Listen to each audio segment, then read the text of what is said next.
Que privilégio começar esse HDL Podcast com você para tratar de um dos temas mais empolgantes. Eu acho que você vai ter muito interesse em acompanhar o raciocínio aqui, sobretudo você que é um pastor, um líder, alguém que está envolvido aí com a igreja, com plantação de igreja, porque eu vou conversar com você a partir de agora sobre as estratégias de Paulo na plantação de igrejas. Então não perca não, fique por aí, porque logo depois da vinheta nós estaremos de volta. Bom, eu acho que é do conhecimento geral e de concordância unânime de que Paulo foi certamente o maior missionário da história do cristianismo. Ele foi o grande bandeirante da fé, o grande desbravador do reino de Deus, o grande paladino da fé, o grande desbravador das províncias do Império Romano. Ele foi o homem que pregou a tempo e a fora de tempo. Pregou livre ou preso, com saúde ou doente, em lugares abertos e casas fechadas. O homem que pregou o evangelho de Jerusalém ao Ilírico e que plantou igrejas nas províncias da Galácia, da Macedônia, da Acaia e da Ásia Menor. O apóstolo Paulo certamente foi o grande líder do cristianismo, o maior teólogo, o maior pastor, o maior escritor, o maior missionário, o maior plantador de igrejas da história do cristianismo. E aqui eu gostaria de repartir com você alguns dos princípios ou estratégias que Paulo usou para plantar igrejas. Ele tem muito a nos ensinar e nós temos muito o que aprender com ele. Este veterano apóstolo vai compartilhar conosco quais foram as estratégias que ele usou nesse grande projeto de plantar igrejas por todas as províncias do Império. Então, eu vou elencar aqui 10 estratégias que ele usa. Primeiro, ele foi governado pela vontade soberana do Espírito Santo de Deus. Quem dirige a pauta e a agenda da igreja não é o homem, é o Espírito Santo de Deus. Quando nós assumimos esse controle, erramos. Devemos orar e pedir direção ao Espírito Santo. Ele é o grande executivo da igreja. Jesus Cristo retornou ao céu, assentou-se à direita de Deus Pai e derramou o Espírito Santo para ficar para sempre com a igreja. E quem dirige a igreja, quem conduz a igreja à verdade, quem relembra as verdades aprendidas e quem dá direção à igreja, quem fortalece a igreja, quem dá poder para a igreja, é o Espírito Santo. É por isso que há 2 fatos narrados nesse particular em relação a Paulo. Primeiro, Atos 13.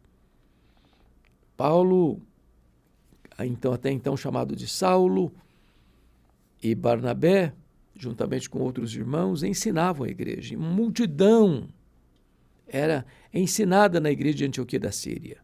Quando eles estavam orando, eles estavam jejuando, o Espírito Santo disse: separai-me agora a Barnabé e a Saulo para a obra que os tenho chamado. É o Espírito Santo quem separa, quem indica, quem aponta. Não é um voluntário. Ninguém arroga para si este privilégio. É um chamado, é uma vocação. É por isso que Paulo diz: o ministério que eu recebi do Senhor Jesus. É o Espírito Santo quem separa. E Paulo, eu me permito usar o nome Paulo já do começo, Paulo entende uma coisa, ele está indo porque foi escolhido, foi separado, foi capacitado pelo próprio Espírito Santo de Deus. Mas deixa eu dar um segundo exemplo. Na segunda viagem missionária, Paulo estava querendo ir para a Ásia, para a Bitínia, e o Espírito de Cristo o impediu. E deu um novo rumo à sua agenda missionária, porque ele está em Trode, quando ele escuta a voz de um varão macedônio, passa a Macedônia e ajuda-nos. Então, em vez de, naquele momento da sua agenda, ele entrar na Ásia, o Espírito de Cristo, o Espírito Santo, vai orientá-lo, vai conduzi-lo a entrar na Macedônia, que nós chamamos de Europa. E ele vai sair, então, dessa cidade, em Trode, vai desembarcar em Neópolis, vai chegar a Filipos, depois vai lá para a capital da Macedônia, que é Tessalônica, depois passa por Bereia, depois chega em Atenas, depois vai para Corinto, na Acaia, mas por orientação do Espírito Santo de Deus. Então, a primeira estratégia que eu gostei de partilhar com você é o seguinte: nós precisamos da direção do Espírito Santo se nós quisermos ver a igreja crescendo e avançando. É Ele quem orienta a agenda missionária da igreja. Segundo princípio, Paulo priorizava a sinagoga onde ele chegava. Então, Paulo chegava numa cidade, a primeira coisa que ele queria saber é se tinha ali uma sinagoga. E entendo uma sinagoga, é para lá que ele ia. E a pergunta é por quê? Porque na sinagoga, quem se reunia ali? Primeiro, os judeus, que moravam naquela cidade. Segundo, os prosélitos. Quem eram os prosélitos? Eram as pessoas convertidas ao judaísmo. E todas essas pessoas que frequentavam a sinagoga já tinham o Antigo Testamento. O Novo Testamento está sendo formado. A palavra de Deus completa que tinha naquela época era o Antigo Testamento. E então eles já liam o Antigo Testamento. Eles já aceitavam o Antigo Testamento. Qual era o papel de Paulo na sinagoga? Era dissertar, era comprovar, era deixar claro que o Jesus que ele estava pregando era o Messias prometido. Então a sinagoga era uma espécie de cabeça de ponte para a evangelização. Era um ponto de partida muito importante para a evangelização. Porque o papel dele era provar que este Jesus que ele está anunciando é o prometido de Deus, é o Messias. É o Salvador do mundo. É o único mediador entre Deus e os homens. É a porta do céu, é o caminho para Deus. Então, ele entrava na sinagoga com esse propósito, com essa missão de dizer: não, gente, esse Jesus aqui que eu estou anunciando para vocês é o que está prometido desde o Éden. Ele é da semente da mulher. Ele é o descendente de Abraão. Ele é representado pelo Cordeiro da Páscoa. Ele é representado pela coluna de nuvem e coluna de fogo. Ele é representado pelo maná que caía do céu e pela água que brotava da rocha. Ele é representado pelo tabernáculo, pela arca da aliança, pelo templo, pelos sacrifícios, pelas festas, pelo sábado. Tudo no Antigo Testamento era sombra dele, ele é a realidade. Ele é o Messias. Então, Paulo usava essa estratégia para avançar na sua mensagem de evangelização e missões. Então, ele aproveitava essas pontes de contato para a evangelização. Nós precisamos ter olhos abertos para ver quais são as pontes de contato que nós temos na cidade onde Deus nos enviou para pregar a palavra e plantar igrejas e fortalecer a igreja. Terceiro princípio, ou terceira estratégia. Ele era um missionário estratégico em sua ação, na otimização do seu tempo, das suas oportunidades. Deixa eu deixar claro o que eu quero dizer por isso. Paulo entendia que ele era um missionário transcultural. Então, ele passava batido em algumas cidades e se fixava noutras. E quando você para observar em quais cidades o apóstolo Paulo parou para ali plantar uma igreja, você perceberá que todas elas eram cidades estratégicas. Então, Paulo está nos ensinando que plantar a igreja precisa ter não só o conhecimento do Evangelho, mas também o conhecimento de adequadas e claras estratégias. Por exemplo, ele vai para Galácia do Sul, e ele passa por Antioquia da Pisídia, Icônio, Derbe e Listra, são cidades importantes daquela região da Galácia. Ele entra na Macedônia e para onde ele vai? Para Filipos, que é uma colônia romana. Para Tessalônica, que era a capital da Macedônia. Para Bereia, que era uma importante cidade da Macedônia. Ele passa em Atenas, que era a capital intelectual do mundo. Ele fica em Corinto, que era a capital da província da Acaia. Ele passa 3 anos em Éfeso, que era a capital da província da Ásia Menor. O que é que Paulo está ensinando-nos no que tange a estratégia de plantação de igrejas? Que nós devemos plantar igrejas em lugares estratégicos, em região estratégica, em cidade estratégica. Vamos plantar igreja? Vamos. Onde? Em que cidade? Em que bairro? Em que rua? Porque às vezes as pessoas plantam igrejas nos lugares mais escondidos, no bairro mais difícil de acesso, na rua mais escondida do bairro. E às vezes fica lá anos, drenando todas as energias. Se plantasse igreja em lugares estratégicos, em cidades estratégicas, essas igrejas estratégicas poderiam então influenciar toda a sua micro-região. Vou dar um exemplo clássico. Paulo passa 3 anos em Éfeso. Era a capital. Era uma das cidades mais importantes do mundo da época. Era uma cidade de fluxo de gente todo dia, toda hora. E porque Paulo ficou 3 anos em Éfeso, ele plantou direto ou indiretamente igrejas em toda a província.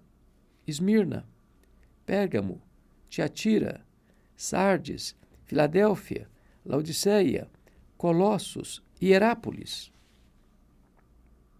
Ou seja, Paulo foi estratégico. Porque uma igreja estratégica, como a igreja de Éfeso, ela pode influenciar toda a sua microrregião. Mas se a igreja for plantar igrejas e não for estratégica no plantio, ela não vai ter recursos, nem humanos, nem materiais, para sustentar várias igrejas plantadas que não vão florescer, como poderia florescer se tivesse num lugar estratégico, com as condições necessárias para elas sim serem as irradiadoras da região onde ela está centralmente localizada. Então isso para mim é estratégia missionária. Vamos à 4ª estratégia de Paulo. Paulo não via oposição a ele e ao seu ministério como fatores desencorajadores. Porque às vezes... Deixa eu beber um pouco d'água aqui. Às vezes a gente acha que se tem problema, se tem oposição, se tem perseguição, Deus está dando um sinal para você sair dali. Se Paulo fosse pensar assim, eu não ficava em lugar nenhum. Veja comigo. Ele foi na primeira viagem missionária e ele foi apedrejado em Listra. Ele podia pensar, bom, nunca mais eu volto aqui. Deus o orienta a entrar na Macedônia. Passa a Macedônia e ajuda-nos. E ele entra na Macedônia. E na primeira cidade que vai pregar o evangelho, ele vai ser açoitado em praça pública e jogado na cadeia. Ele vai para Tessalônica e prega, e Deus faz maravilhas lá, mas os revoltosos se unem e ele precisa fugir às pressas da cidade. Ele vai para Bereia E uma igreja ávida pela palavra, e a igreja vai florescendo, e as pessoas amam a palavra, examinam a palavra, e ele tem que sair correndo, deixando os seus amigos para trás. Timóteo e Silas, por causa da perseguição. Ele chega em Atenas e as pessoas chamam ele de tagarela, que está pregando coisas estranhas. Ele vai para Corinto e fica lá 18 meses e ele é chamado depois de impostor. Ele vai para Éfeso e ele enfrenta feras, maiores que suas forças, a ponto de desesperar-se da vida. Ele vai para Jerusalém levar uma oferta que ele havia coletado entre as igrejas gentílicas e ele é preso e tem promessa de matá-lo. Então, esse homem não olha as dificuldades, as oposições, as perseguições, as tramas, as orquestrações contra ele como um fato assim, bom, então Deus não está nesse negócio, então Deus não me quer aqui, então eu vou largar a obra missionária, estou enfrentando muita dificuldade, eu vou parar de pregar o evangelho. Não. Ele diz assim, uma grande porta me abriu, mas tem muita perseguição. Então, se você está enfrentando luta, não veja isso necessariamente como um fator de oposição e de hostilidade, no sentido de você achar que não está no lugar certo, não está no centro da vontade de Deus, ou que você deve fugir disso. Importa que entremos no reino por meio de muitas tribulações, diz ele. Então, Paulo entendia isso. E eu acho que você e eu devemos entender o mesmo. Vamos à quinta estratégia de Paulo, implantação de igrejas. Paulo buscava parceiros para fazer a obra. Paulo não fazia carreira solo. Paulo não era aquele homem centralizador. Paulo sabia trabalhar em equipes, ou em equipe. Paulo sabia delegar e acompanhar o trabalho que ele confiava a alguém para fazer. Paulo tinha muitos colaboradores, e nós podemos citar alguns: Timóteo, Tito, Lucas, Apolo. Paulo tinha ainda, além desses, Priscila, Áquila, Barnabé, Silas. Eu tinha uma equipe. Você e eu precisamos de trabalhar em equipe. Juntos somos mais fortes. Juntos podemos ir mais longe. Juntos podemos encorajar-nos uns aos outros. Então, você que é um plantador de igreja, você que é um pastor de igreja, você que trabalha na obra de Deus, não chama tudo para si, não. Porque o que acontece hoje? Se você não botar as pessoas para trabalharem, elas vão dar trabalho. Crente que não trabalha, dá trabalho. Há trabalho para todos. A igreja é um corpo. Cada membro do corpo tem uma função. E se você está fazendo o trabalho de duas pessoas, uma pessoa não está trabalhando. Então, é muito importante que a igreja ela entenda que ela é um corpo, e como corpo, cada pessoa precisa saber qual é o seu lugar no corpo para fazer o seu trabalho, exercer o seu ministério. Eu visitei uma igreja este ano que me marcou muito. Essa igreja dobrou de ano de um ano para o outro. Dobrou de membros de um ano para o outro. E quando eu chego para pregar nessa igreja, eu vi 60 pessoas da igreja com jaleco trabalhando no culto, recebendo as pessoas, acolhendo as pessoas, buscando o visitante, dando atenção para ele, desde a entrada no estacionamento. Quando o visitante entra, ele é acolhido, ele é abraçado. Durante um mês, esse visitante recebe um telefonema de cada pastor da igreja toda semana. Na última semana, o pastor titular da igreja liga para esse visitante e diz: eu quero que você venha tomar um café comigo. A retenção deles é de mais de 80%. Por quê? Porque tem que trabalhar em equipe. Agora, Se você não trabalha em equipe, você vai se estressar, você vai se esgotar, você vai ficar nervoso, você vai ficar cansado, você vai ficar frustrado, os resultados não chegam, porque não é isso que Deus quer. Você se lembra de Moisés? Já estava se estafando, e o sogro dele, o Jetro, diz: meu filho, você está querendo fazer tudo sozinho, não é assim não. Você precisa formar uma equipe, você precisa delegar, você precisa entregar tarefas, você precisa dividir a carga.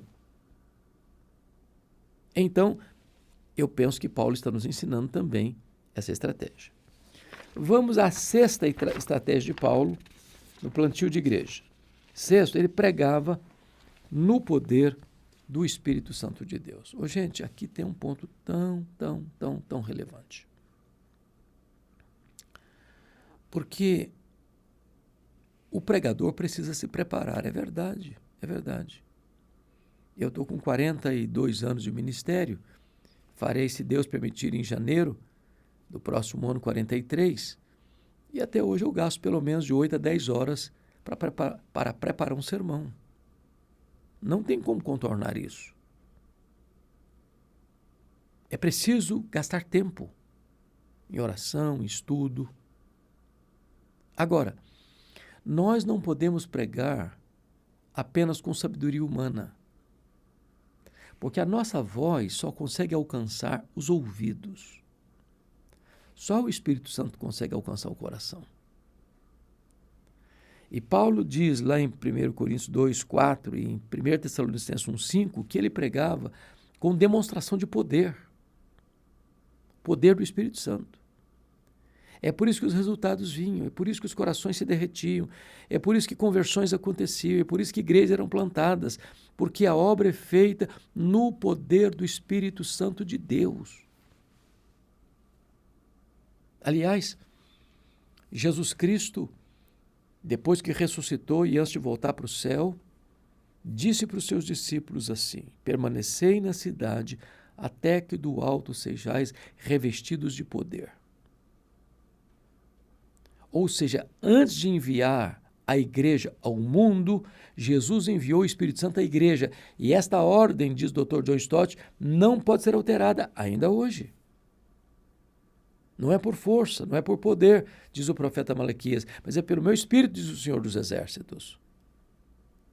Então, fazer a obra de Deus na força do braço é tentar cortar uma árvore com o cabo do machado. Não consegue.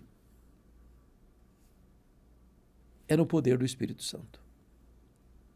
E esse poder está à disposição da igreja. O mesmo poder que ressuscitou a Jesus Cristo dentre os mortos está à disposição da igreja. Paulo está nos ensinando esse princípio. Sétimo princípio. Paulo dedicou-se à oração. É impressionante isso, mas nossa geração separou a academia de piedade e separou pregação de oração. Nós temos verdadeiros gigantes do saber no púlpito e nanicos na vida de oração. Gente que gasta 10 horas num sermão e 1 minuto na oração. Gente que confia no seu intelecto, gente que confia no seu conhecimento, gente que confia na sua eloquência, gente que confia no seu método e não ora. E sem oração não tem poder. Lutero já dizia que pregação sem oração ou sermão sem oração endurece o coração. Spurgeon dizia que se nós não orarmos, vamos dar pedra em vez de pão para o povo. E M. Bound diz que os homens estão à procura de melhores métodos e Deus está à procura de melhores homens. John Wesley dizia para os seus filhos: ponha fogo no seu sermão, ou ponha o seu sermão no fogo. Mark Lloyd Jones diz que pregação é lógica em fogo, que vem de um homem em fogo, mas você não poderá ser um homem em fogo a não ser que você seja um homem de oração. Quando perguntaram para Moody, como é que começa um avivamento na igreja? Ele disse, acenda uma fogueira no púlpito. Porque se o pregador pegar fogo, até lenha verde vai começar a arder. Paulo era um homem de oração. Ele orava sem cessar. O fardo sobre a igreja estava sobre o seu coração, e ele orava, e ele intercedia. E você vê suas cartas repletas de oração. Só na carta aos Efésios, por exemplo, há 2 orações de Paulo relatadas no capítulo 1 e no capítulo 3. E no capítulo 3, normalmente ele está pedindo para que a igreja seja revestida com poder, para que Cristo habite no coração, pela fé, para que a igreja seja tomada de toda a plenitude de Deus. Então, nós não podemos ter vida plena, ministério pleno, igreja plena, em crescimento, em santificação, sem que haja oração. Eu tive o privilégio de visitar a igreja da Coreia. Visitamos igrejas de 5 mil membros, de 12 mil membros, de 18 mil membros, de 22 mil membros, de 30 mil membros, de 55 mil membros, de 82 mil membros, de 700 mil membros. E nós perguntamos em todas essas igrejas qual foi o principal fator do crescimento desta igreja. E eles responderam, oração, oração, oração. Quando a igreja ora, a igreja prega com poder. E Paulo entendeu isso. E ele praticou isso. Bom, oitavo princípio, oitava estratégia. Paulo não construiu monumentos a si mesmo. Vamos entender bem isso aqui.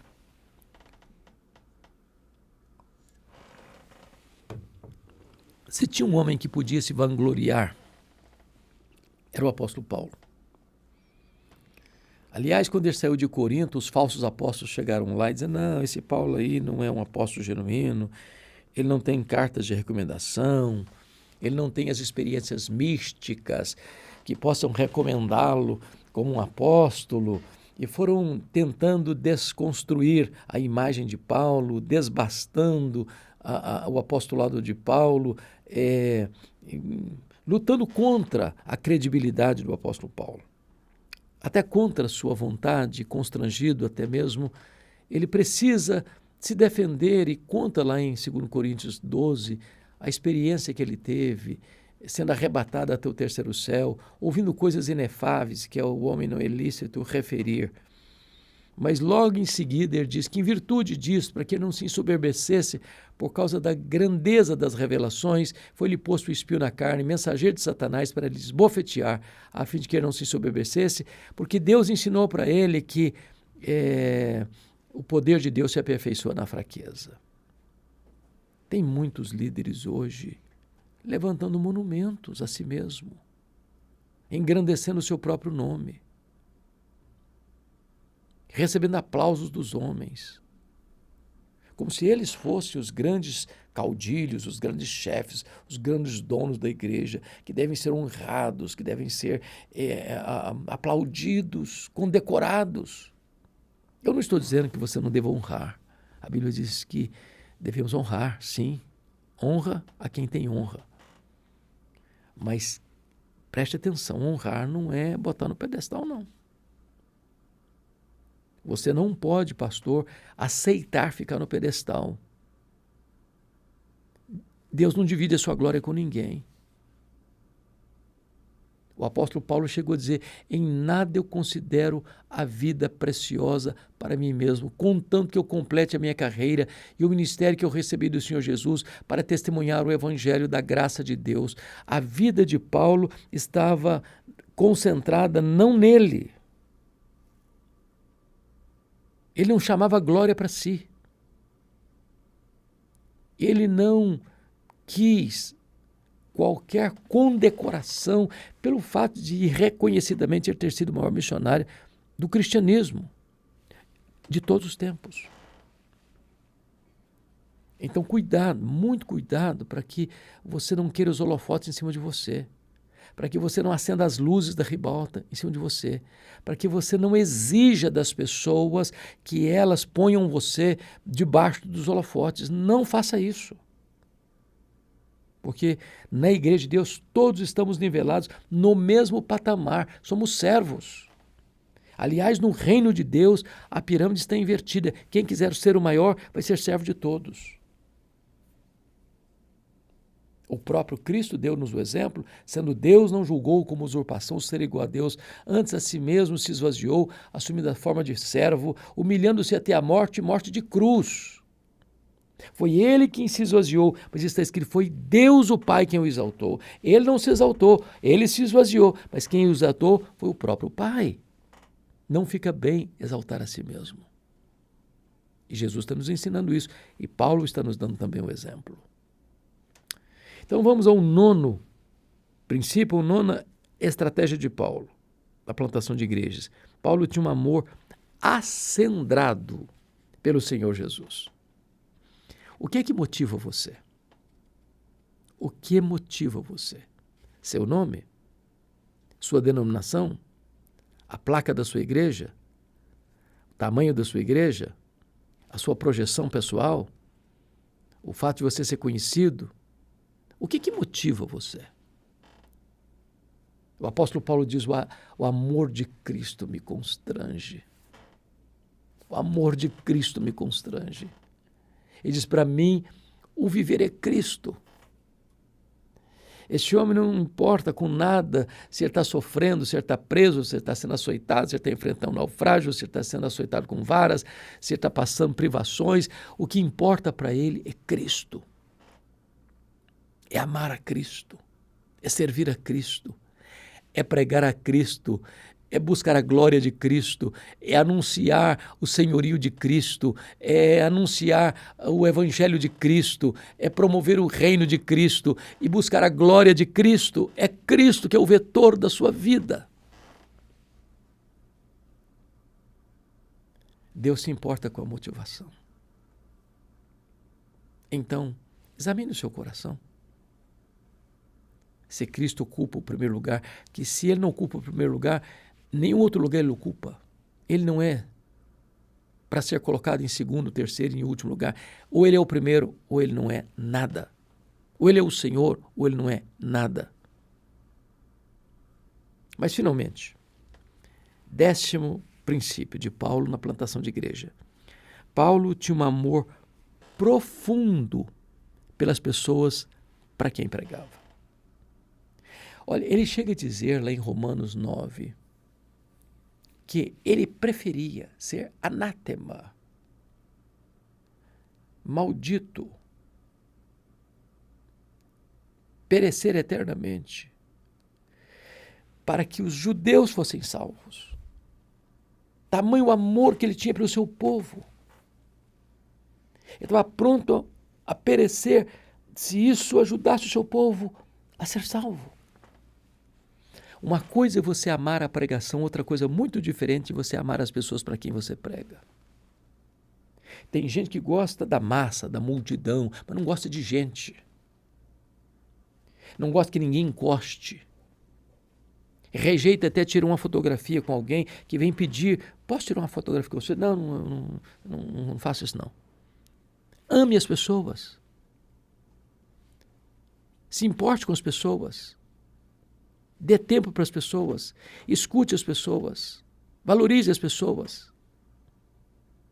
As pessoas são importantes porque elas são amadas por Deus, são ovelhas de Cristo, são a menina dos olhos de Deus, são a delícia de Deus, são a herança de Deus. Então cuide das ovelhas de Cristo. O próprio apóstolo Paulo disse para os presbíteros da igreja de Éfeso, atendei por vós e por todo o rebanho sobre o qual o Espírito Santo vos constituiu bispos para pastoreardes a igreja de Deus, a qual ele comprou com seu próprio sangue.